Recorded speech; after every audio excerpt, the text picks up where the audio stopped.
Bueno, vamos con el video 14 de Historia del siglo XX corto. Estamos a jueves 11 de mayo de 2023 en Madrid, España, las 6:23 de la mañana. Y vamos con el video de el siglo XX, perdón. Siglo XX.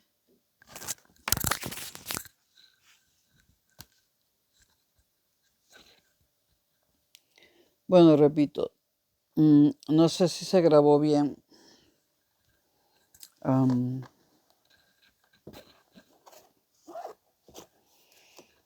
Vamos con el video número 13 de esta serie del siglo XX corto. Son las 6:24 AM del jueves 11 de mayo 2023 en la ciudad de Madrid. Bueno, tercer video sobre la Segunda Guerra Mundial. Continuamos. En 1914, vamos a hablar de 1942,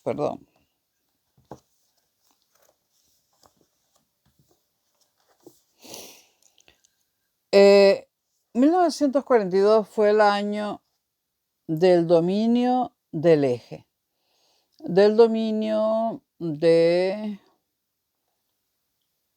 la alianza formada por Italia, Alemania y Japón. Las potencias del eje consiguieron durante 1942 la máxima extensión de su dominio. En enero de 1942, 26 países, 26, entre los que se encontraban las principales potencias del mundo, Gran Bretaña, la Unión Soviética y Estados Unidos, decidieron no poner fin a la contienda hasta la derrota total de las potencias del eje. Estos 26 países, entre estos 26 países estaba la Unión Soviética, a pesar de ser comunista y totalitaria, porque el fascismo era un peligro tanto para las democracias liberales como para el comunismo. Los fascistas no soportaban el comunismo. Digamos que en esta ocasión la Unión Soviética se une a estos países, a estos 26 países, o es uno de estos 26 países porque tienen un enemigo en común.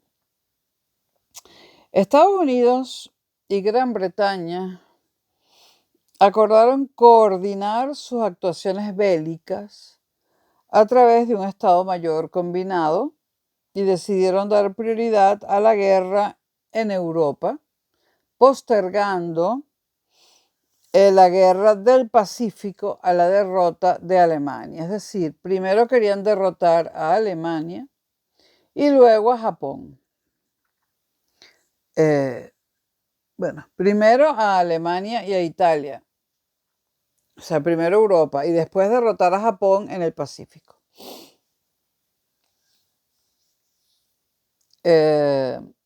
Estos 26 países decidieron que la guerra no acabaría hasta vencer a Alemania, a Italia y a Japón. Por otra parte, ya dijimos que Estados Unidos y Gran Bretaña acordaron hacer un Estado Mayor combinado y dar prioridad a la guerra en Europa y después a la guerra del Pacífico. Primero luchar contra Alemania e Italia y luego contra Japón en el Pacífico.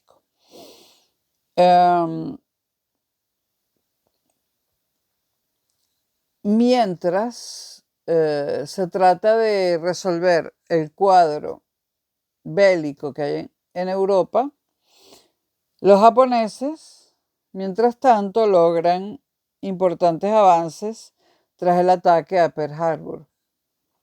En los primeros 5 meses de 1942 ocuparon Malasia, donde Singapur era una importante base inglesa.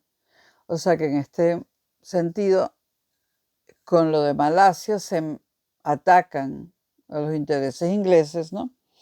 Y ocuparon también Indonesia, Filipinas, Birmania, Hong Kong, Guam, Nueva Guinea y amenazaban Australia, los japoneses. En el norte de África, por otra parte, en el norte de África, tras el avance de los italianos, los ingleses a comienzos de 1941 habían logrado entrar en Libia y en Etiopía, poniendo de esta forma fin al dominio italiano en la zona.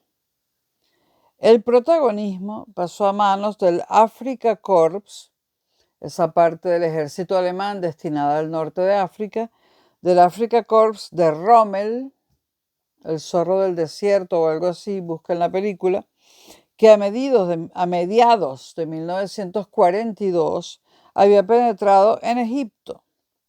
Rommel había penetrado en Egipto, es decir, Alemania.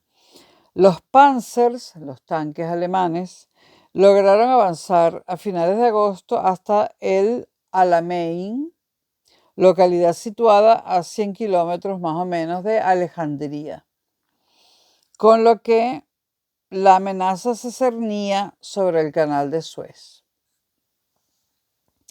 Por su parte, los submarinos alemanes controlaban la navegación de las aguas del Atlántico. Bueno, al final de la guerra ustedes saben que apareció un submarino alemán frente a las costas de Argentina, ¿no?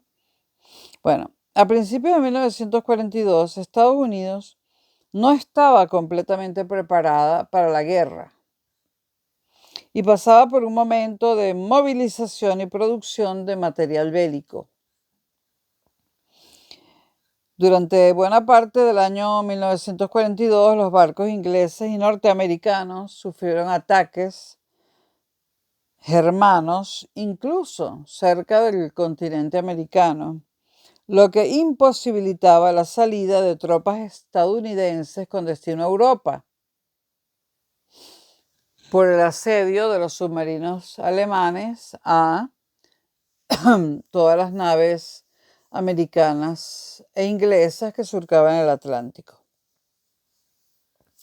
Por último, la ofensiva alemana en la Unión Soviética tuvo su punto álgido en 1942 y Hitler destituyó al general von Brauchitsch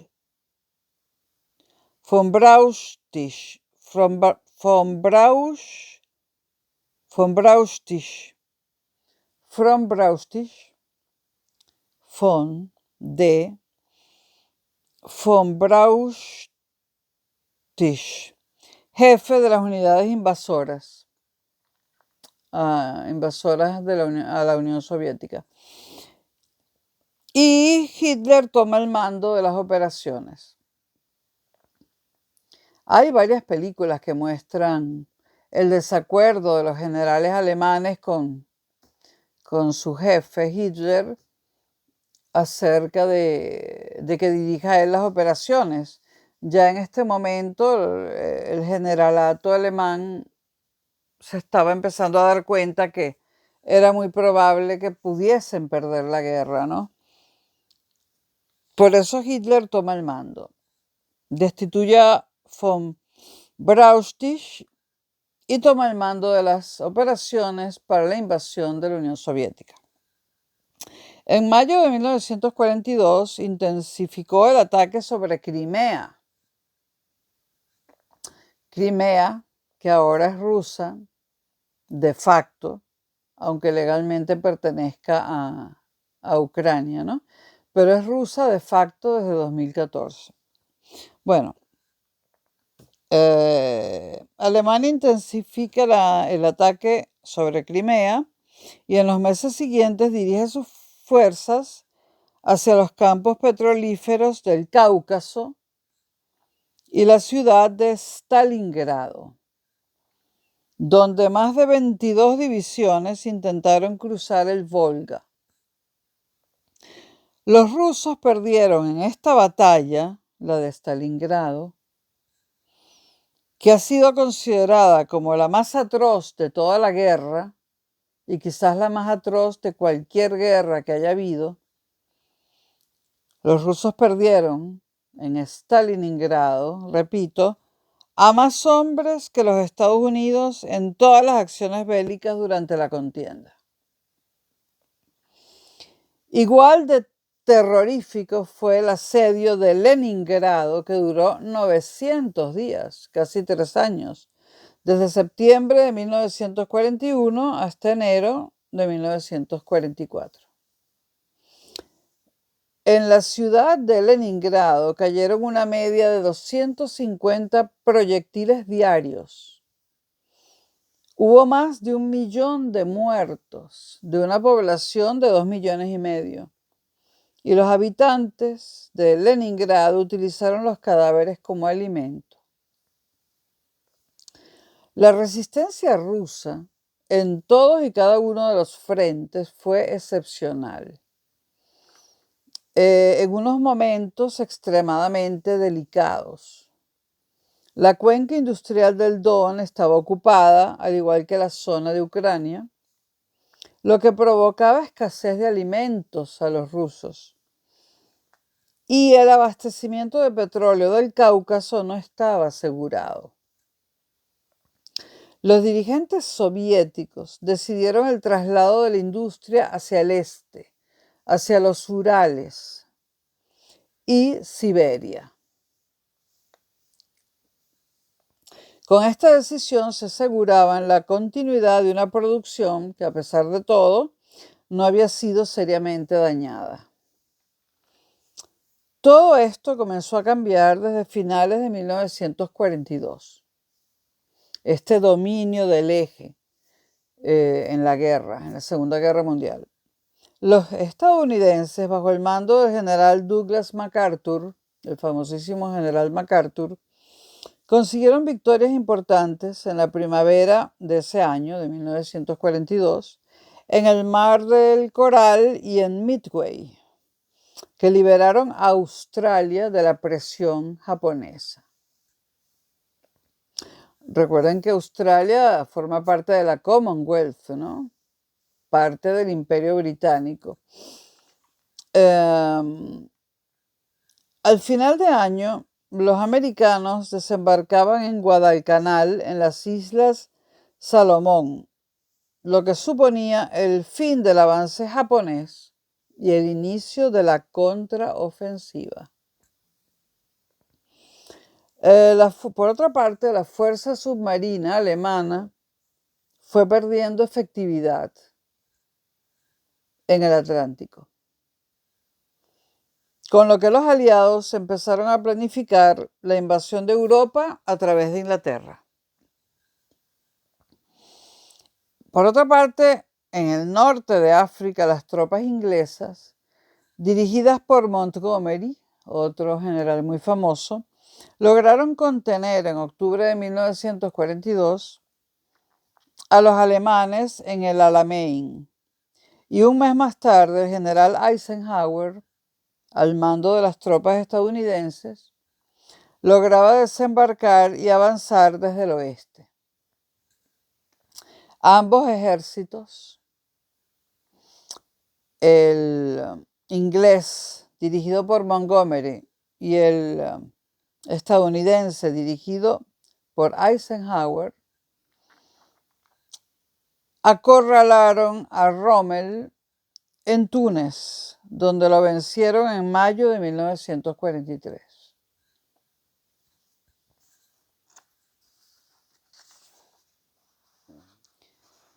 Y por último, los soviéticos lograron la victoria en Stalingrado en febrero de 1943, donde capitularon cerca de 330,000 alemanes, es decir, se rindieron. Desde ese momento, Rusia continuó hacia el oeste. Entre finales del año 42 y principios del 43, por lo tanto, cambia el curso de la guerra y ya no es el eje quien domina la situación, sino los aliados. La victoria aliada. Vamos a ver cómo se logra la victoria aliada. Desde África, las tropas aliadas lograron cruzar el Mediterráneo. Ya sabemos que vencieron a Rommel, ¿no? Y penetrar en el continente europeo. En julio de 1943 entraron en Sicilia. Ante el avance aliado, Mussolini dimitió y fue detenido. El rey, Víctor Manuel III, nombró un nuevo gobierno presidido por el mariscal Pietro Badoglio, que solicitó el armisticio, que fue firmado el 3 de septiembre. Y declaró la guerra a Alemania. Esta vez, Italia se voltea al mando del mariscal Pietro Badoglio y declara la guerra a Alemania. Bueno, ya les dije antes que Italia también se volteó en la Primera Guerra Mundial y cambió de bando, ¿no?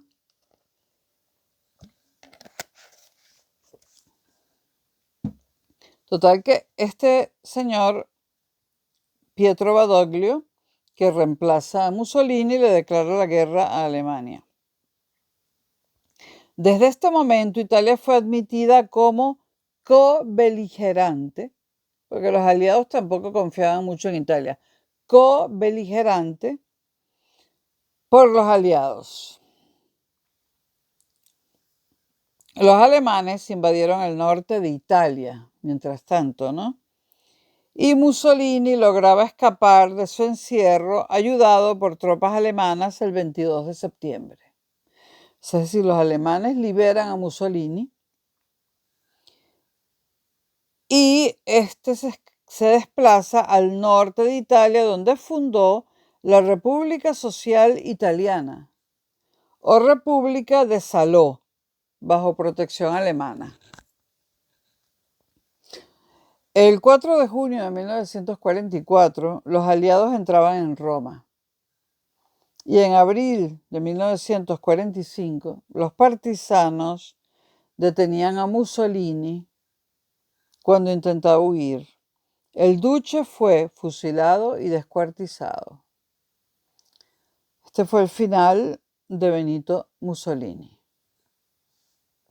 2 días después de la entrada de los aliados en Roma, el 6 de junio de 1944, se ponía en marcha la operación Overlord. 100.000 hombres, principalmente ingleses y norteamericanos, desembarcaban bajo el mando del general Eisenhower en las costas de Normandía. El famoso día el famoso desembarco en Normandía. Sobre esto el cine ha hecho un montón de películas. La más reciente, aunque ya no es nada reciente, pero la más reciente es Salvando al Soldado Ryan, ¿no? Que la ha visto todo el mundo. Con este actor tan conocido norteamericano de protagonista, ¿no? Tom Hanks. Salvando al Soldado Ryan muestra el desembarco en Normandía.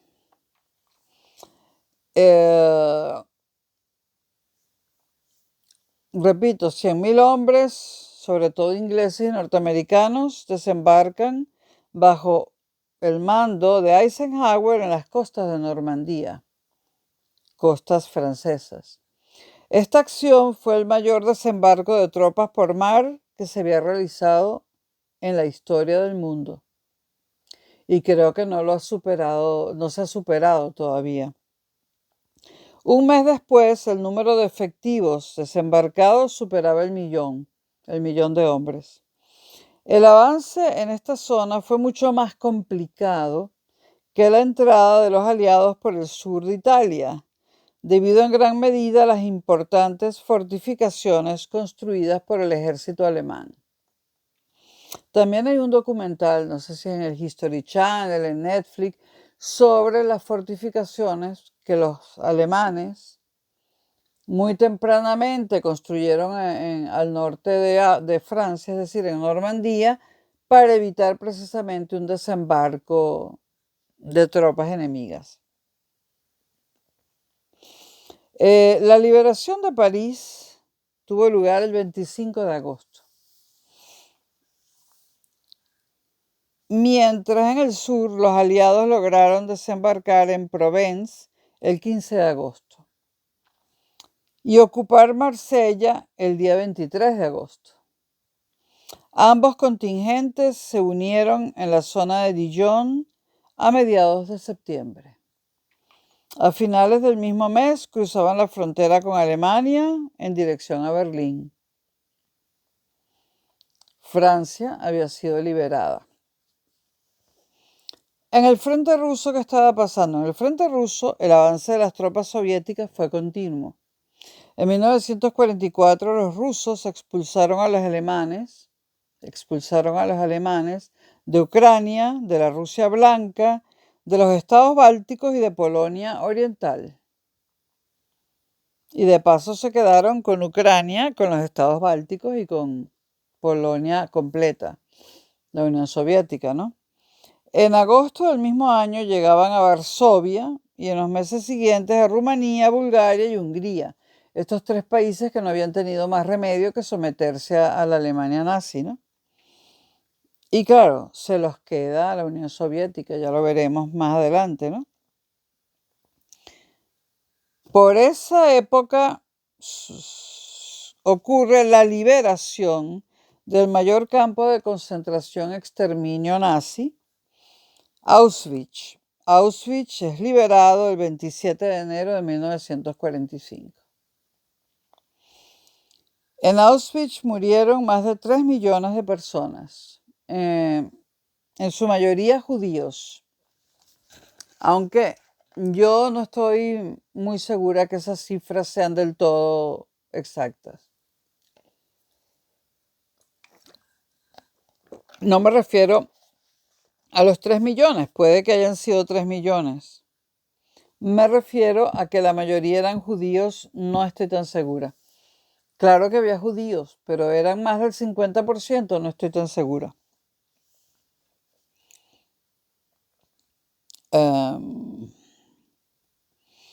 En febrero, los soviéticos alcanzaban Oder, a menos de 100 kilómetros de Berlín, donde el general Zhukov, soviético, reagrupó sus fuerzas.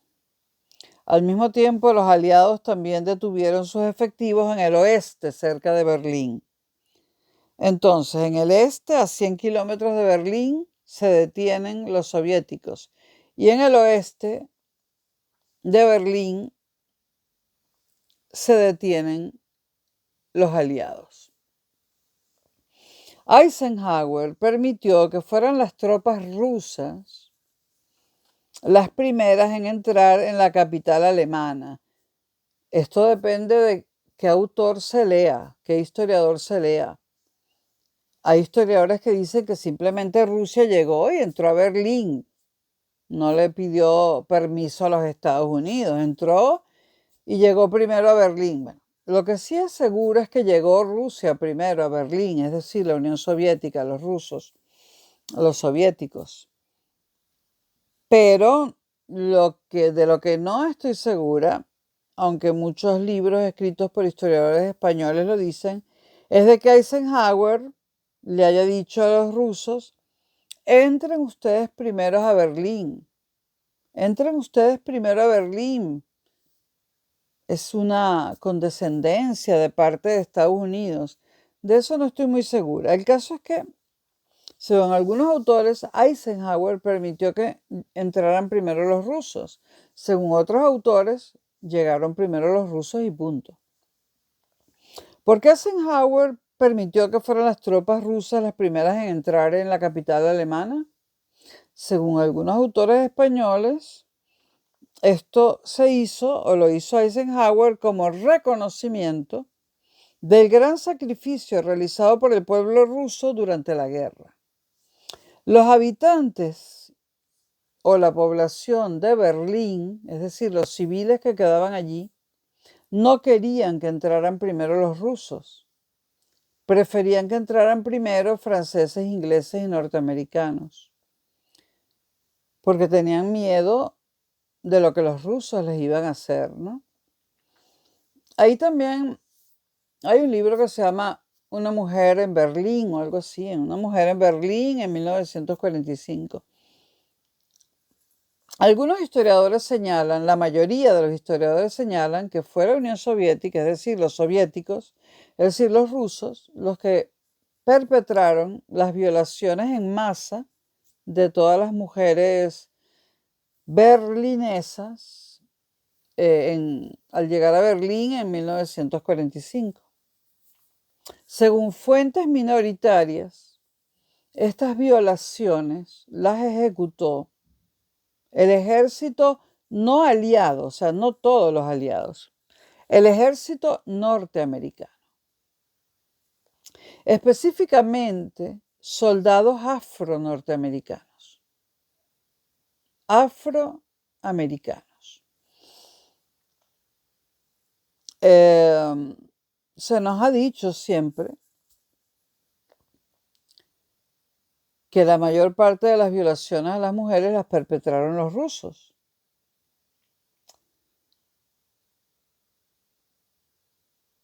Pero, y esto lo digo para aquellos que están últimamente, no sé por qué después de tantos años, después de 60, 70 años, 80 años, vienen a declarar que el Colegio Humboldt de Caracas es un nido de nazis. En el Humboldt algunos profesores con timidez nos decían que los grandes violadores fueron los norteamericanos, específicamente los afroamericanos. Ahora, en 1945, 46, etcétera, porque el muro de Berlín fue construido en el 61, durante la ocupación de Berlín por parte de rusos, franceses, ingleses y norteamericanos, muchas mujeres de Berlín dieron a luz, parieron mulatos. A estos mulatos se les da un nombre, esto me acuerdo que lo aprendí en el colegio, a estos mulatos se les dio un nombre muy específico y vivían apartados en una zona de Alemania, ¿no? Porque no eran bien vistos, ¿no?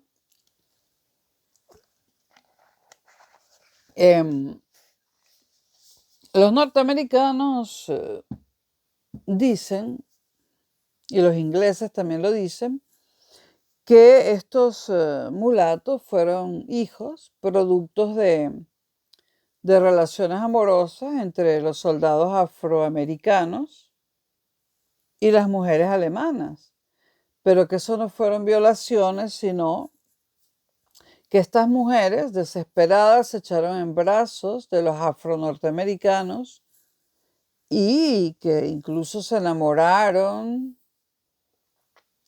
porque las habían salvado, ¿no?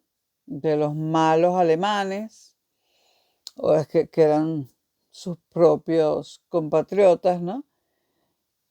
Pero bueno, en una ciudad destruida como Alemania, hiperbombardeada, donde quedaban ancianos, niños y mujeres desesperadas, lo más probable es que tanto rusos como británicos, como franceses y como norteamericanos hubiesen violado a las mujeres alemanas. Yo creo que ninguno de esos cuatro ejércitos rehusó o se contuvo para no violar a las mujeres alemanas. Yo creo que debe haber habido violadores rusos, ingleses, franceses y afroamericanos. En cuanto a los ingleses y franceses, pienso que serían la minoría si los hubo. Pero yo sí que creo que las mayores violaciones fueron hechas por soldados afroamericanos. Eh, aunque los rusos son gente muy bestial, bueno, probablemente ambos violaron a las mujeres. Lo que pasa es que se niega, la mayoría de los historiadores niegan las violaciones hechas por los norteamericanos y dicen que esos hijos fueron producto del amor. Ah, ¿cómo es que se llamaban? Hace tantos años que no hablo de esto. El nombre de los hijos de soldados norteamericanos y mujeres alemanas en 1945.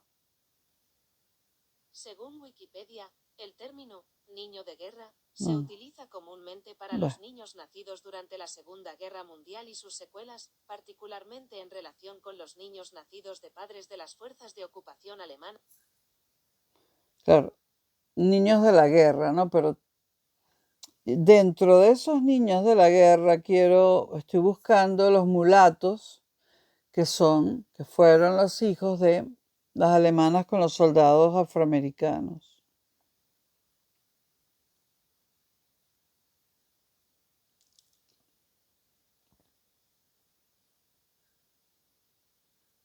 Por supuesto que eran hijos de las fuerzas de ocupación, ¿no?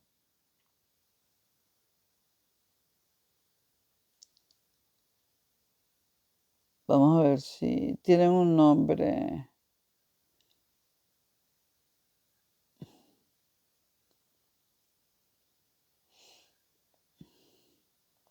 Voy a leer esto acá. Los niños con un progenitor que forme parte de una fuerza de ocupación, y ese era el caso, o cuyos progenitores hayan colaborado con fuerzas enemigas, bueno, son inocentes de los crímenes de sus padres, eso es obvio, ¿no? Pero han sido condenados por la descendencia del enemigo, o sea, estos niños, hijos de alemanas, eran hijos también de los enemigos de Alemania. Eran discriminados en su sociedad, pero con los hijos de los afronorteamericanos fue peor porque eran mulatos. Tienen un nombre específico.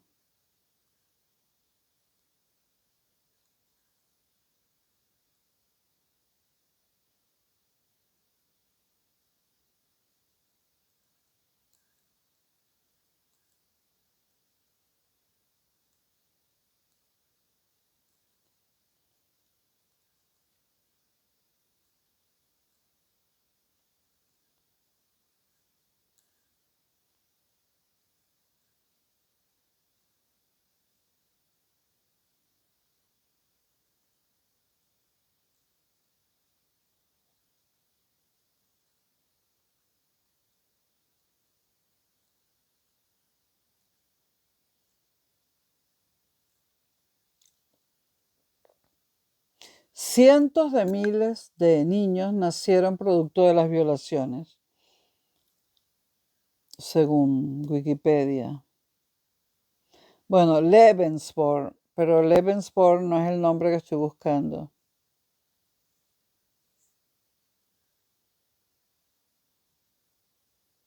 Además que esto no tiene que ver.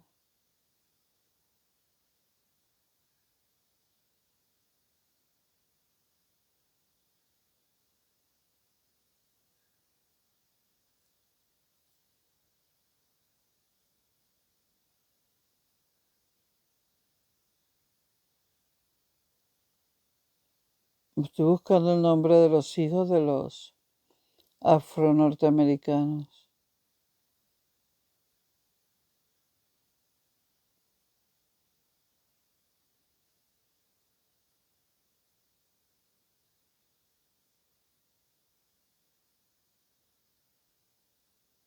Voy a hacer otra búsqueda.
Bueno, si alguien consigue el nombre, porque aquí se habla de otros casos, ¿no? Se habla de otros casos, pero de otros casos, de otras guerras, etcétera. Pero es que el grupo de mulatos nacidos de mujeres alemanas de Berlín y de mujeres alemanas de Berlín y soldados afroamericanos es que vivían en una parte apartada, no sé si de Berlín o de Alemania, y aunque no eran agredidos físicamente, pues fueron apartados, ¿no? Pero bueno, el caso es que, bueno, ¿quién tiene la razón? Me imagino que violaciones hubo por montones y que un soldado siempre es un soldado y cuando toma una ciudad enemiga, pues viola. Bueno, quedamos en que Eisenhower, según algunos historiadores, permitió que fueran las tropas rusas las primeras en entrar en la capital alemana en contra de los deseos de la población. La población civil que quedaba en Berlín tenía terror de los rusos. Berlín fue ocupada entre el 25 de abril y el 2 de mayo de 1945. El 30 de abril Hitler se suicidaba en el búnker de la Chancillería. Esto del suicidio de Hitler nunca ha sido comprobado porque no se encontraron los restos, ¿no? O si se encontraron, hay gente que dice que no son los de él. Bueno, el caso es que Hitler desaparece. 8 días después, el almirante Karl Dönitz, designado sucesor por el Führer, firmaba la capitulación. La caída de Alemania suponía el fin de las acciones en Europa, pero no el fin de la guerra. En el Pacífico, las fuerzas americanas fueron ocupando entre enero del 44 y marzo del 45 las Islas Filipinas, las Marshalls, las Carolinas y las Marianas. Los americanos pusieron bases en islas que se encontraban cerca de Japón, como Saipán, Iwo Jima y Okinawa, donde tuvo lugar una de las batallas más duras del Pacífico. Desde estas bases y desde los portaaviones desencadenaron un intenso bombardeo sobre Japón desde mayo del 45, que destruyó el resto de la flota y la industria nipona. Pero a pesar de todo, se pensaba que la rendición de Japón iba a ser larga y costosa, porque los japoneses son disciplinados, sacrificados, no se rinden fácilmente, ¿no? Pero resulta ser que Roosevelt, el presidente norteamericano, fallece el 12 de abril del 45, antes de que termine la guerra, y es sustituido por el vicepresidente Harry S. Truman. Y Truman, ¿qué hubiese pasado si no muere Roosevelt y vive un año más? No lo sabemos, pero a lo mejor las bombas atómicas no hubiesen sido usadas o a lo mejor no sobre Japón. No lo sabemos. Eso entra en eso que llamamos la historia contractual. ¿Qué digo? La historia contrafactual en contra de los hechos. O sea, porque imagina que en lugar de ocurrir lo que ocurrió, ¿qué pasaría si hubiese ocurrido otra cosa, ¿no? Entonces, no sabremos nunca qué hubiese hecho Roosevelt. Lo que sí sabemos es lo que hizo Truman, ¿no? Truman decidió lanzar la primera bomba atómica de la historia. Truman era un asesino terrible. El 6 de agosto de 1945, el Enola Gay, que es el nombre del avión, un nombre que mucha gente conoce y que evoca una de las peores atrocidades que ha hecho el ser humano sobre la Tierra. Ese avioncito, el Enola Gay, un bombardero cuatrimotor B-29, despega de Tinian, una isla de las Marianas, y deja caer a Little Boy. Así llamaron los norteamericanos a la bomba, a Little Boy, es decir, el niño pequeño. Y dejan caer al Little Boy, que era una bomba atómica de unos 4.000 kilos de peso, a las 8:15 de la mañana sobre la ciudad de Hiroshima. La ciudad, que contaba con una población de 200.000 habitantes, fue destruida prácticamente en su totalidad, en cuestión de segundos. Murieron a causa de la explosión instantáneamente 70.000 personas. Hay que verle la cara a que 70.000 personas mueran instantáneamente. Pero con el paso de los días, el número de muertos se cifra en unos 140.000. Esos los que murieron enseguida, digamos. Porque quedaron los heridos, que fueron muchísimos, y aquellos que sufrieron secuelas durante largos años. Toda esa región quedó contaminada nuclearmente. Los heridos eran heridos con quemaduras producidas por una bomba atómica. Era mejor morir que quedar herido. En ese caso es mejor no sobrevivir y morir instantáneamente. Bueno, 140.000 personas muertas, además de todos los heridos y todas las secuelas que durante larguísimos años sufrieron a causa de la radiación nuclear. 3 días más tarde, y es que Truman le gustaba esto de las bombas nucleares, ¿no? 3 días más tarde, los estadounidenses lanzaban una nueva bomba atómica llamada Fat Man, hombre gordo. Primero era niño pequeño, ahora es hombre gordo. Hasta los nombres de las bombas son... Bueno, esto ya no es cinismo, esto es barbarie, ¿no? Llamar las bombas así. Little Boy, Fat Man. Fat Man fue lanzada sobre Nagasaki y mató a 80.000 personas de un solo coñazo, por decirlo en lenguaje cotidiano venezolano. De una sola hostia murieron 80.000 personas.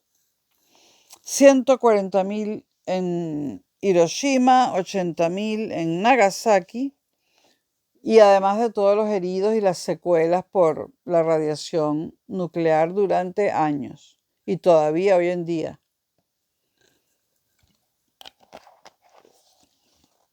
Los japoneses pidieron la paz inmediatamente.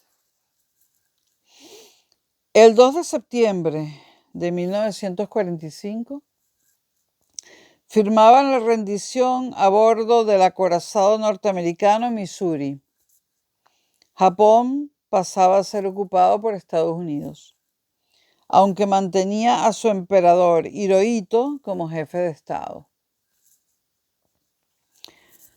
Las retaguardias. Vamos a hablar un poco de las retaguardias y de las potencias combatientes.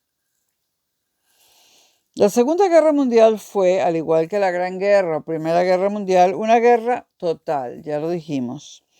Pero esta nueva contienda influyó en mayor medida en la población porque las acciones bélicas dejaron de circunscribirse exclusivamente al frente de batalla, y los habitantes de ciudades y pueblos pasaron a ser un objetivo más del entramado de la guerra. Las potencias democráticas anglosajonas exigieron un gran esfuerzo productivo a su población. Su fuerza estaba en el nivel de producción, las fuerzas de Estados Unidos, sobre todo, y de Inglaterra, estaba en el nivel de producción y entendían que por cada momento que alargaran la guerra, aumentaban sus posibilidades de victoria. Y esto es muy importante. Producían armas y todo tipo de cosas a gran velocidad y cada vez con mayor productividad para usarlas en la guerra. Querían prolongar la guerra, porque prolongándola tenían mayores posibilidades de ganarla por una cosa muy simple, porque a Alemania se le iban a acabar las armas. Es lo que está pasando ahora en Ucrania, en la guerra de Rusia y Ucrania. ¿A qué está jugando Estados Unidos, la Unión Europea, Canadá, Australia y los demás países que apoyan el envío de armas a Ucrania? Están jugando a alargar la guerra para tratar de que la gane Ucrania. Ahora, para que Ucrania gane esa guerra hay que alargarla durante años y años y años. Y eso es en lo que estamos actualmente. Si la guerra hubiese sido corta, si Estados Unidos y la Unión Europea no envían armas a Ucrania y no hacen nada, Rusia hubiera ganado la guerra en un par de semanas. Todo más un mes. Están alargando la guerra para poder ganarla, para tratar de que Ucrania la gane. ¿A qué juegan? Bueno, Ucrania está siendo proveída de armamento por toda Europa, no solo los países de la Unión Europea, sino otros países europeos que no están en la Unión también. El armamento a Ucrania sale de Europa, sale de Estados Unidos, de Canadá, de Australia, quizás hasta de la República de Sudáfrica, de todo lo que es la Commonwealth. Ucrania no se va a quedar sin armas, pero Rusia puede que sí, que se quede sin armas o sin munición. A corto plazo Rusia ganaba la guerra así. A largo plazo tratan de que la gane Ucrania. Pero es muy difícil que la gane Ucrania. Y la van a tener que alargar muchísimo. Años, según según mi modesto punto de vista. Y si la alargan años, Rusia verá cómo se le acaban las municiones, se le acaban las armas. Si es que, o sea, no sabemos a qué nivel está Rusia en la producción de armas. Alguien va a tener que ayudar a Rusia, no sé si la China.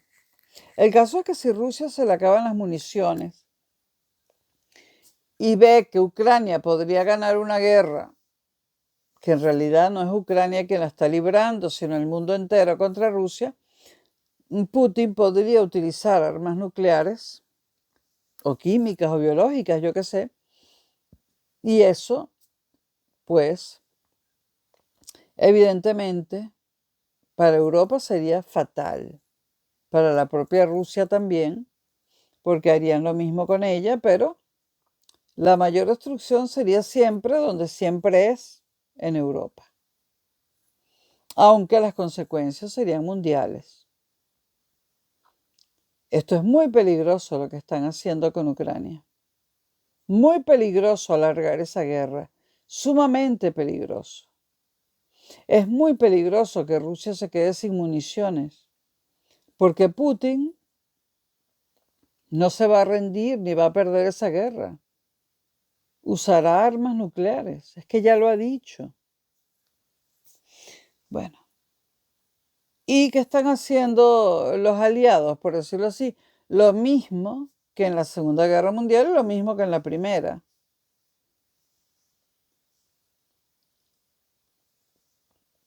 Se está jugando a que venga una Tercera Guerra Mundial.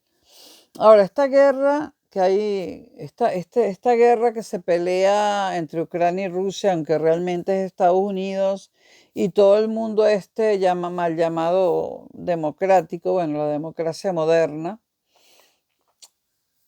todos estos países, o sea, el mundo entero, el mundo occidental en contra de Rusia, Esto es una guerra no entre naciones.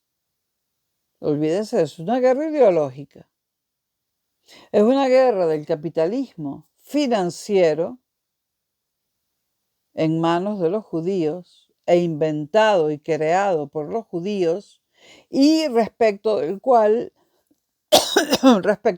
habla Hitler en Mein Kampf. En Mi lucha, Mein Kampf, Hitler habla de los capitales que se reproducen a sí mismos sin que medie el dinero. Y dice que esto lo han inventado los judíos, y eso era verdad. Esos capitales se les empezó a llamar a finales del siglo pasado capitales golondrina. Es decir, es un dinero que tiene la gente muy rica, lo coloca en una mesa de dinero un par de horas y en un par de horas ese capital se triplica o se multiplica por 10, por 100 o por 1000 o por 1.000.000. Entonces, esta gente poderosa económicamente gana miles de millones sin trabajar, solo por tener su dinero puesto 2 horas en una mesa de dinero. Hay más modalidades del capitalismo financiero, muchísimas otras. El capitalismo financiero ha sido promovido por los rusos, por los judíos. Y esta guerra es la guerra de este nuevo capitalismo, que no es el capitalismo de la Segunda Guerra Mundial, que era un capitalismo industrial, donde había que trabajar. Te podías hacer rico trabajando. Este capitalismo financiero, manejado por los judíos y manejado por Estados Unidos, que es el gran país de los judíos. El gran país de los judíos no es Israel, es Estados Unidos. La ciudad de los judíos es Nueva York, no es Jerusalén. Es la misma situación que había al comenzar la Segunda Guerra Mundial. Los judíos con todo el capital en sus manos, a eso lo llamaban ser liberal, y Hitler, el fascista, el nazi, que va contra los liberales. Pero es que los liberales no dejaban que comiera nadie más, solo comían ellos.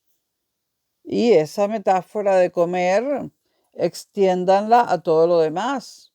Comida, ropa, medicinas, casas. Todo lo tenían los judíos. Y ahora estamos en la misma situación, con un capitalismo que ya no es el industrial, que producía alienación y que traía cosas malas, sino ahora es peor aún. Ahora es el capitalismo financiero puro y duro, del cual el principal representante es George Soros, que es judío y húngaro, creo. Es la misma situación. Esto es una guerra ideológica. Porque Putin no es comunista. Vamos a dejarnos de tonterías. Putin es un hombre muy realista y sabe muy bien que un totalitarismo comunista no es lo que le conviene a Rusia. Pero Putin quiere un capitalismo de gente que produzca, un capitalismo de bienes y servicios, y no que se dirima en las mesas de dinero de los bancos más poderosos del mundo. Este nuevo capitalismo financiero, si se limitara a los Estados Unidos, problema de ellos. Pero en un mundo globalizado como el actual, es imposible. Pero Europa podría, la Unión Europea, en este caso la Unión Europea, no Europa, podría tomar medidas para limitar el capitalismo financiero. Porque es el capitalismo financiero el que está abriendo una brecha prácticamente que va a ser insalvable entre los que más tienen y los que menos tienen. Este capitalismo financiero va a crear una clase miserable en Europa, miserable en la connotación sociológica de la palabra. ¿Qué es un miserable? Alguien que no puede cubrir sus necesidades básicas, es decir, las 3 comidas, vestido y un techo. Ni siquiera se incluye allí esos servicios médicos. Este capitalismo financiero va a terminar creando en la Unión Europea una clase miserable. Y la Unión Europea, sobre todo los países occidentales de la Unión Europea, habían logrado superar la miseria. En Europa hay pobres, pero no miserables. Pero si sigue avanzando el capitalismo financiero, vamos a tener miserables. ¿Qué es lo que hace que los gobernantes digan que ya no se sostiene el estado de bienestar? Lo dice Vox en España, no depende exactamente de la ideología política, porque en España lo dice Vox. ¿Qué es lo que dice Vox en España? Perdón. O sea, el estado de bienestar. En España es Vox el que está en contra del estado de bienestar, que es ultraderecha.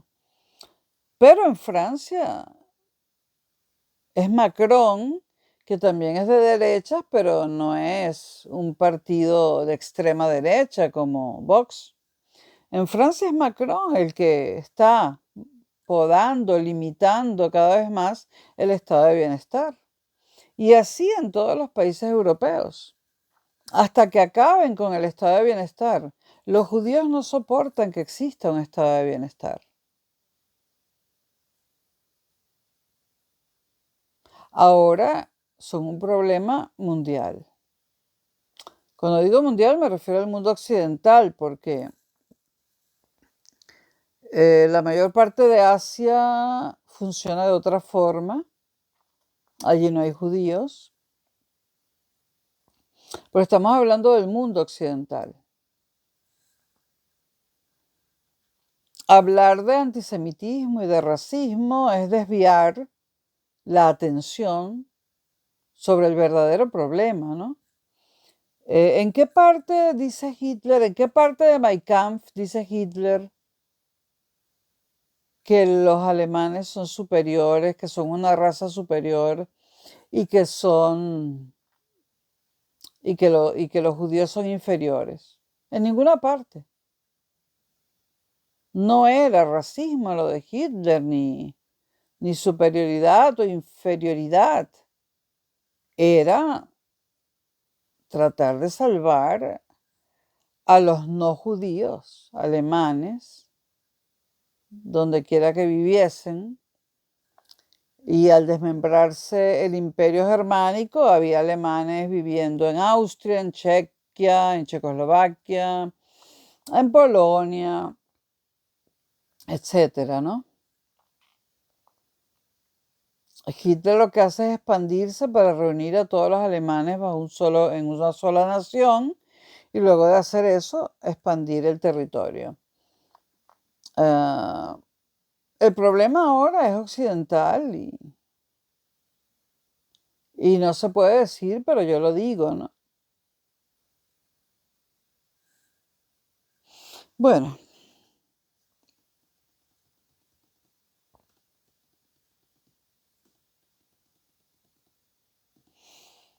estábamos hablando de la producción.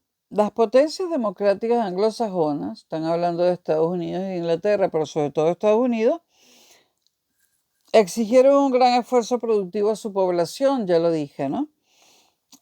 Su fuerza estaba en el nivel de producción y entendían que por cada momento que alargaran la guerra, aumentaban sus posibilidades de victoria. Esto ya lo he analizado. Estados Unidos incrementó de forma excepcional su producción, que llegó a tasas del 15% anual. Al final de la guerra, Estados Unidos alcanzaría los 2/3 de la producción mundial. Una barbaridad. Una barbaridad. 2/3 de la producción mundial. Es decir, la Segunda Guerra Mundial lleva a Estados Unidos a convertirse en la potencia hegemónica, en la potencia más poderosa del mundo. En el orden político, tanto Gran Bretaña como Estados Unidos mantuvieron en esencia el funcionamiento de sus instituciones durante la guerra, ¿no? La batalla de Inglaterra influyó en la vida cotidiana de los ingleses, obviamente, ¿no? Principalmente con la destrucción de sus ciudades, la escasez de alimentos, ropa y, por supuesto, con la muerte de miles de compatriotas. Sin embargo, hubo un ambiente de ayuda colectiva en Inglaterra que facilitó la superación de las dificultades. Winston Churchill fue el elegido para conducir al país en los difíciles momentos de la guerra. Aunque una vez finalizada la guerra, Churchill fue relevado de su cargo.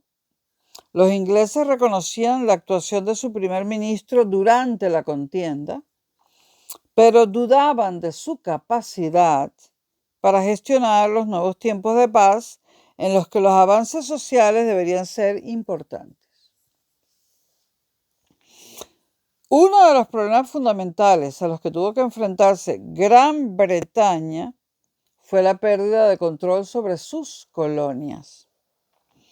Mientras que en algunos casos la guerra estrechó los lazos de las colonias con la metrópoli, con Londres, como sucedió con Australia y Canadá, en otros territorios se vio la posibilidad de poner fin a años de sumisión. Dirigentes de países del norte de África y asiáticos apoyaron a los alemanes y japoneses con el único objetivo de acabar con el imperialismo occidental, con el imperialismo colonial inglés, francés, etc., portugués.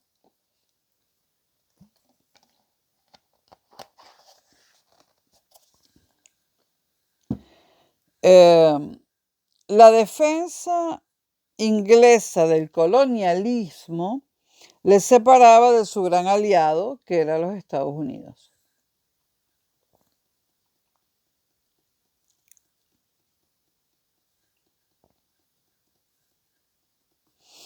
Los Estados Unidos, pese a temer el contagio de las ideas alemanas en la América Latina, mantuvo su oposición al control colonial por parte de Inglaterra. ¿Por qué Estados Unidos tenía miedo de que las ideas alemanas contagiaran a América Latina? Yo no lo sé. Lo estoy pensando ahora. Pero sería bueno discutirlo en los comentarios. ¿Qué ideas alemanas podrían contagiarse en América Latina? En Estados Unidos, en los primeros compases de la guerra, la opinión pública estaba dividida entre los que apoyaban la intervención y los que se oponían. Había visiones confrontadas de cómo la contienda podía influir en su país, en los Estados Unidos, ¿no? Y no solo directamente, sino a través de sus intereses en las repúblicas sudamericanas. Se sabe que Argentina colaboró con Alemania y muchos nazis huyeron precisamente a Argentina, ¿no? Y se escondieron allí, como es el caso de Eichmann, al que el Estado de Israel secuestró en la Argentina, lo llevó a Israel, hizo un juicio y lo condenó a muerte, ¿no? Cosa que critiqué en un video que tengo privado, ¿no? Pero bueno. En los años 30, el gobierno norteamericano defendió la neutralidad de su país frente a contiendas que hubiesen en el otro extremo del mundo o al otro lado del Atlántico, ¿no? De hecho, no intervino en la Guerra Civil Española. Pero en noviembre del 39, cuando comienza la Segunda Guerra Mundial, aprobaba la ley Cash and Carry, que permitía la venta de armas a los aliados al contado. Es decir, no quería participar en la guerra, pero vendía armas a los aliados, ¿no? Y el envío de armas a Inglaterra en el verano del 40 tras la toma de Bélgica por las tropas alemanas. En marzo de 1941, Roosevelt aprobaba la ley de préstamo y arriendo, que permitía la compra de armas y otros productos como materias primas y alimentos a crédito a los aliados. Estados Unidos estaba reorganizando el ejército y ampliando la fuerza aérea y la flota marítima, por si acaso, ¿no? Con el ataque japonés a Pearl Harbor y la consecuente entrada de Estados Unidos en la guerra, la situación, por supuesto, de los ciudadanos norteamericanos cambió. Algunas minorías, como la población negra, ojo, los afroamericanos, mejoró sus condiciones de vida por su participación en el conflicto, por haber ido como soldados a la Segunda Guerra Mundial. Es lamentable que los afro-norteamericanos o los afroamericanos solamente puedan superarse metiéndose a soldados, por no decir a mercenarios, jugando baloncesto o cantando rap.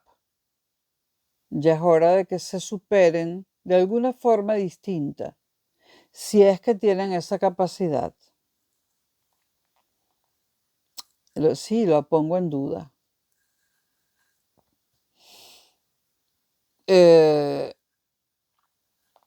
Ok, la población negra norteamericana mejoró su vida, sus condiciones de vida.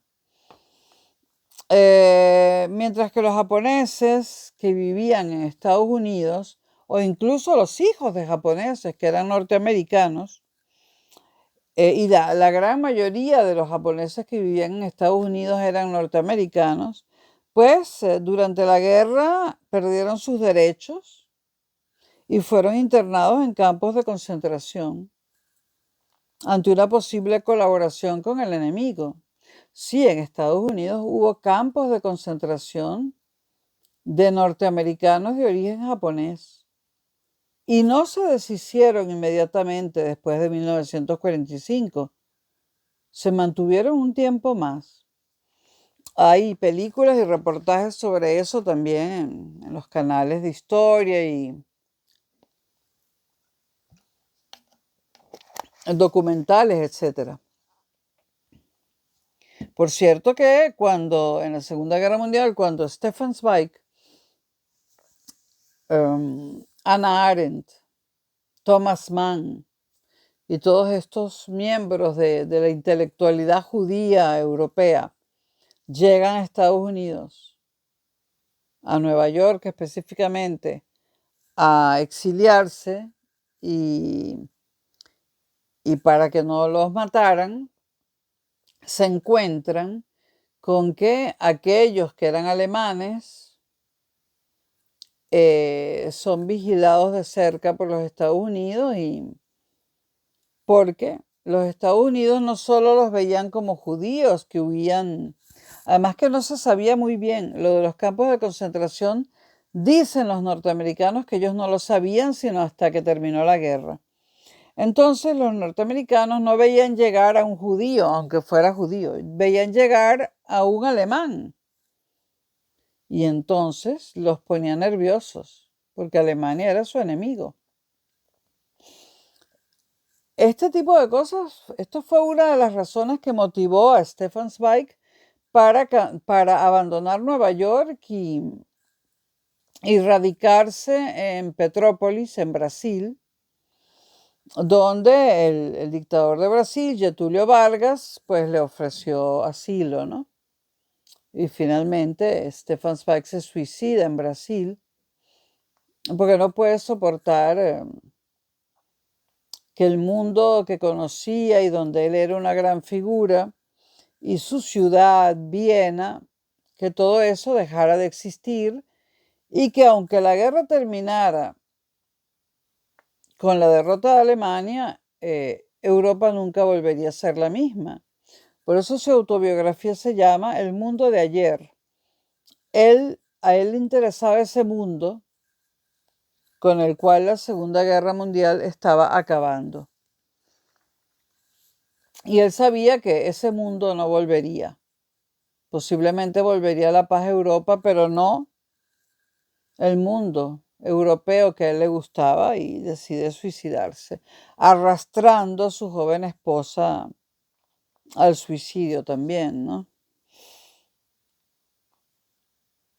Bueno, ya hablamos de los campos de concentración para japoneses norteamericanos, ¿no? O norteamericanos de origen japonés. La otra gran potencia, la Unión Soviética, movilizó desde el principio todos sus efectivos. El sacrificio exigido a su población fue excepcional. Y a pesar de que buena parte de sus recursos y territorios estuvieron en poder alemán, mantuvo una producción alta, en parte consecuencia de la decisión de trasladar la industria a territorios del este, como ya dijimos antes. La política de tierra quemada supuso una reducción considerable de la renta nacional de la Unión Soviética, además de todos los sacrificios derivados de un trabajo agotador, con el objetivo de mantener el nivel productivo, lo que incluyó una disminución de los salarios. La brutal acción de las tropas alemanas en suelo ruso vino a castigar de una forma especial a toda la población. Los dirigentes políticos y militares soviéticos y las principales autoridades de ciudades y pueblos de la Unión Soviética no dudaron en tomar medidas que eliminaron las libertades. Era un estado totalitario y lo podían hacer. Eliminaron las libertades, derechos y las divisiones entre la población civil. Las tropas además fueron obligadas a mantener la resistencia o iniciar el contraataque a cualquier precio. Esto lo pudo hacer la Unión Soviética porque era una dictadura, o sea, era un totalitarismo.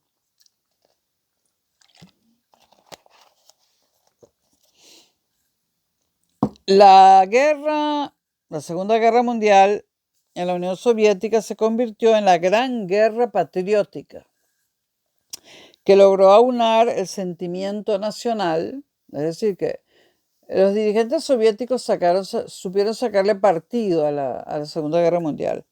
Logró aunar el sentimiento nacional y supeditaron todos los esfuerzos necesarios para conseguir la victoria.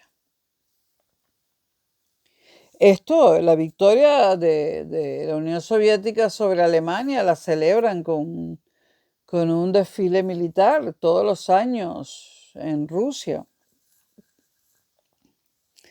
En las potencias del eje se intentó, en los primeros meses de guerra, que la población no sufriera los efectos de la contienda.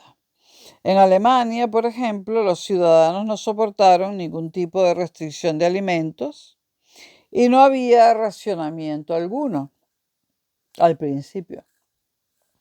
La estrategia de Hitler de realizar una guerra relámpago o la Blitzkrieg estaba directamente relacionada con la necesidad de una victoria rápida ante la superioridad material de los aliados, que le permitiera el acceso a las materias primas tan necesarias para la industria.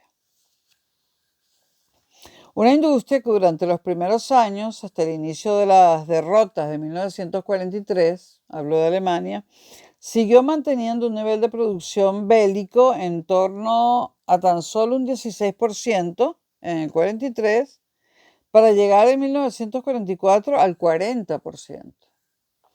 El Estado no acaparó todos los resortes de la economía en Alemania, así que se mantuvo la iniciativa privada, aunque en todo momento estuvo supeditada a las necesidades de los dirigentes nazis. La economía se vio beneficiada por el tremendo expolio de los países ocupados. Se incrementó la producción de petróleo en Hungría, en Noruega se puso en marcha una importante industria de aluminio y de Polonia se desviaron grandes cantidades de minerales para la industria germana. Los países denominados neutrales colaboraban con la potencia que dominaba Europa, es decir, con Alemania. España aportó a Alemania productos alimenticios, y eso que España casi no tenía alimentos en ese momento, y un mineral, el wolframio, necesario para la industria bélica. Franco pagaba de esta forma la determinante ayuda recibida de Hitler durante la Guerra Civil.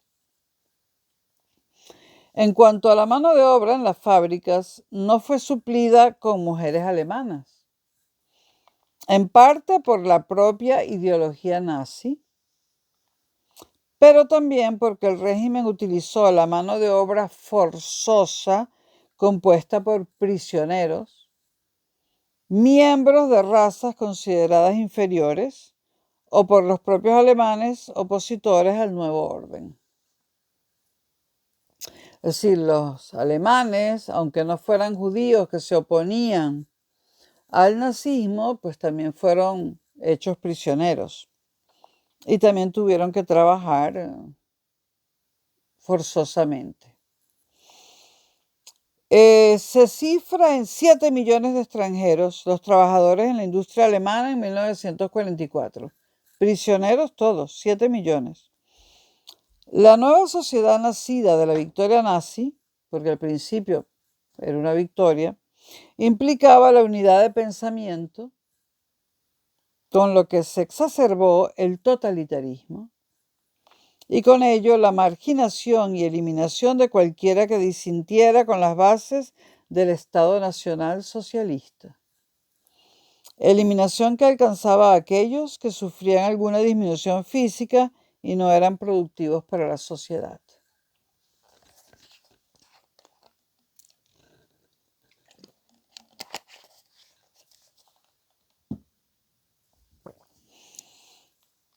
Italia, por su parte, tampoco sintió la necesidad de imponer restricciones a su población durante los primeros meses de la guerra. Mussolini unió su destino a Hitler, convencido de la superioridad alemana y de su victoria. El régimen italiano mantuvo el totalitarismo que había presidido su actuación desde la subida del duce al poder y continuó ejerciendo la represión contra los opositores de forma sistemática. Por otra parte, Japón tenía problemas graves con el suministro de productos, especialmente el petróleo, que además compraba a su principal adversario, Estados Unidos. La ocupación de territorios en Asia facilitó el suministro de materias primas para la industria japonesa. A estas serias carencias, hablo de Japón, se unía el problema de mantener a una población sin los recursos alimentarios o alimenticios adecuados. Recuerden lo que es Japón, un archipiélago con una isla grande delgadita y otras por ahí esparcidas.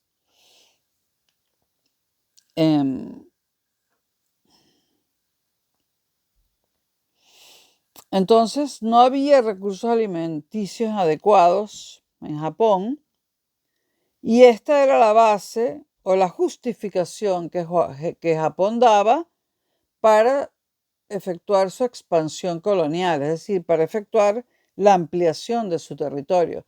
Ciertamente Japón necesitaba más territorio para poder mantener a toda su población.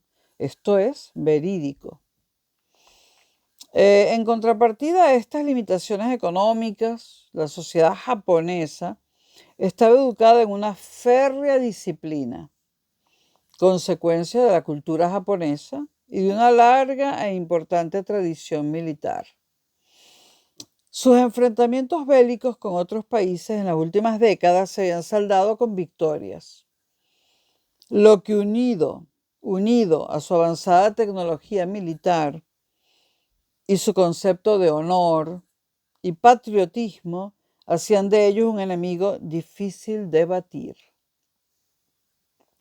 Los japoneses mantuvieron la unidad y estuvieron dispuestos a defender cada isla, cada ciudad y cada casa hasta el final. Los japoneses, a pesar de las bombas atómicas, querían seguir adelante, estaban dispuestos a luchar hasta que muriese el último de ellos. Los japoneses no eran gente que se rendía.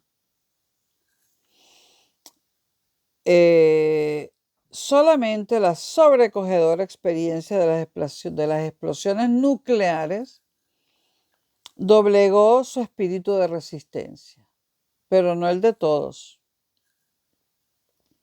El Consejo Supremo de Guerra de Japón dudó hasta el último momento en aceptar la rendición porque tenían miedo de un levantamiento del ejército, porque era posible que el ejército, a pesar de las bombas nucleares, no quisiera rendirse. Y también tenían miedo de la oposición de la población japonesa, que prefería su sacrificio en defensa del emperador. Pero Hirohito, el emperador, aconsejó la aceptación a las exigencias aliadas y la rendición. A pesar de esta decisión imperial porque la tomó el emperador, hubo militares japoneses que, desperdigados por las islas del Pacífico, se negaron a aceptar la derrota y se mantuvieron en guerra hasta la década de los 70. Vamos a hablar ahora un poco del colaboracionismo.